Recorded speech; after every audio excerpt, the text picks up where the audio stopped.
As we continue that conversation surrounding gun rights, a local gun store is reacting to yesterday's incident. As we know, a former fireman inside the store held the armed man at gunpoint. That man has a concealed carry permit. Our David Chazanoff went to Cherokee Firearms today, and he learned about the importance of getting one of those permits. David.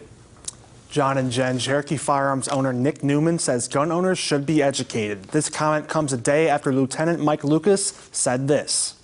If you're going to carry a firearm, I would highly recommend that they do take a concealed carry course just so they can handle it safely. Lieutenant Mike Lucas of the Springfield Police Department reacts to an incident at the Republic Road Walmart yesterday. I think it's great that that off-duty fireman was here. That was helpful. That former fireman did concealed carry training. He held an armed man at gunpoint until police arrived. In the state of Missouri, gun owners are not required to take concealed carry training. I personally would rather have people have the information at the very least and do a modicum of research or take some informational classes. Cherokee Firearms owner Nick Newman says gun owners need to learn a thing or two. Whether you have the permit or not, you're held to the same standards as someone who does. You really need to get informed about where you're allowed and where you aren't allowed to carry guns. Gun owners take a 9-hour course at Newman's store if they sign up for training. It does require several different points be included in it. Part of it is a shooting portion.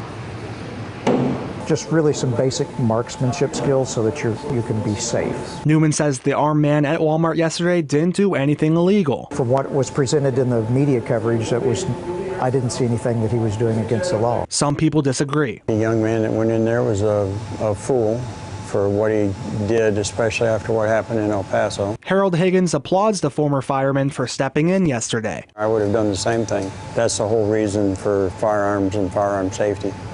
Take care of yourself and other people.